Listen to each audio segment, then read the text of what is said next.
Hey, what's going on, guys? My name is Jake from today'siphone.com, and here are this week's biggest stories.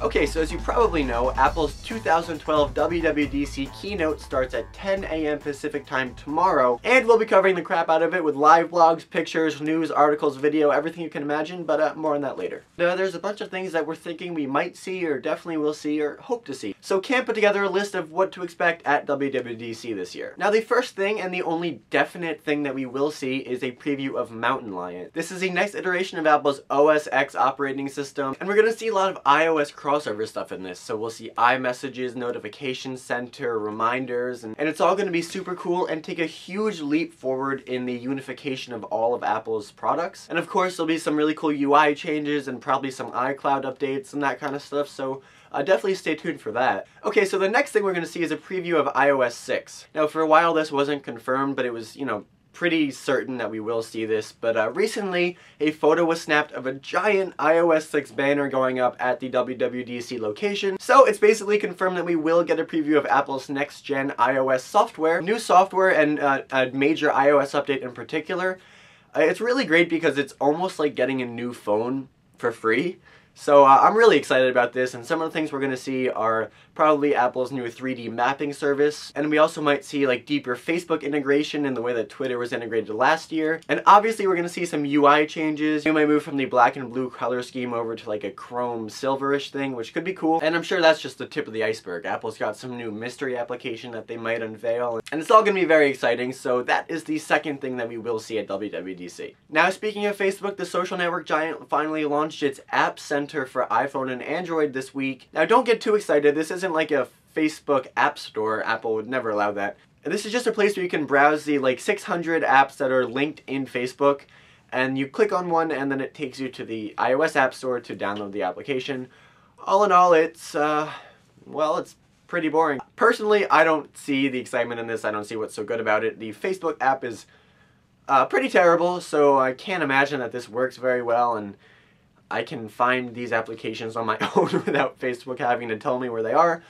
But I guess if you're into that, it's cool. Now, there are also rumors that when iOS 6 launches on the iPad, it will bring Siri along with it. Apparently, Apple's been testing iOS 6 with full-fledged Siri on both the newest generation iPad and last year's model. Now, this would include everything from the Wolfram Alpha searches to the reading iMessages. The only thing it won't include is the phone stuff, just because iPads don't have phones.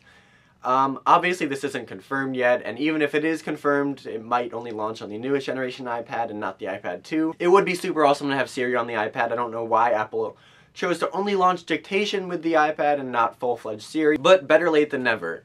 The only thing I can think of that would be a problem is Siri needs the internet to run, so on the Wi-Fi only iPads, if there's not Wi-Fi available, I'm not sure what Siri will be able to do, but hopefully Apple's found a way around that as well. And fingers crossed that next time I update my iPad, I'll be able to tell it what to do. Alright, moving on. The next thing we're rumored to see at WWDC this year is a new line of Macs. Now, Apple's Mac line is way overdue for an update, so I don't think it would be too surprising if we saw some new MacBooks and maybe a new iMac at this event. But the biggest thing now is not whether these Macs will be updated, but what features they will get when they are. The feature that everyone's talking about is, of course, the Retina display. Macs with Retina displays have been rumored for a while now, but recently those rumors have picked up. One, because we're getting closer to WWDC, and second, because an app in the Mac App Store was just updated to feature Retina graphics, which can really only mean one of two things. Either the developers massively jumping the gun and wasted a lot of time updating all their graphics, or at least one of the Macs that Apple offers will get a Retina display. Having decked out the whole iOS line with Retina displays, the Macs are really the next logical step. Apple is clearly focused on giving the user the best viewing experience possible. I mean, most of their products, all of their products basically, are dominated by a very large screen, so it makes sense that Apple would want to make those screens as good as they possibly can. Finally, the last product that we possibly maybe could see at WWDC is a new iPhone. Now, full disclosure, chances are we probably won't see a new iPhone at this event. I'd say it's much more likely that we'll see one in September or October at an iPhone-only event. But that doesn't mean that this week hasn't been full of iPhone rumors, so let's talk about them. First of all, you should remember the leaked backplate and front plate for the next-gen iPhone from last week. Well, it was caught on video again this week. There's a 5-minute video floating around the web that features the black aluminum and glossy top and bottom unibody backplate of the next-gen iPhone. It's shown in great detail and compared to the current iPhone 4S model, and along with the video came a bunch of high-resolution pictures of basically every angle of this piece of what could be the next generation iPhone. Now, I've been reading comments and stuff about this design, and people seem to be pretty torn. Some of you think it looks great, it's a great update to the iPhone line, and some of you say, there's no way this is the new iPhone. If it is, Apple's design team has to go back to school, it's terrible, blah blah blah. So it's definitely a pretty polarizing design. I like it, but I know a lot of you don't. But maybe this will change your opinion. Some pretty talented graphic artists over at blackpoolcreative.com took these leaked backplates and renderings and schematics and all this stuff and created a 3D rendering of both the black and white version of this iPhone and posted to the web. I'll put together in one piece. The 4-inch screen looks amazing, the back looks sweet, thin, it's sleek, and I want one. Seeing these new high-resolution videos and pictures, has your opinion of this design changed in any way?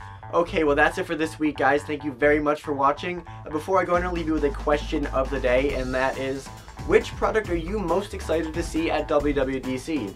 Mountain Lion, iOS 6, new Macs, new iPhone, maybe? So let me know in the comment section down below, or hit me up on Twitter at TIP_Jake. Don't forget the links to everything I talked about in this video are in the description down below. And of course, with WWDC tomorrow, we're going to have a ton of coverage. We'll have up-to-date news and articles. We'll have a live blog with pictures. We'll have videos right after the event. Today's iPhone will be WWDC'd out, so definitely stay tuned to that. And don't forget, for more news, views, and reviews, and everything WWDC, definitely check out today'siphone.com.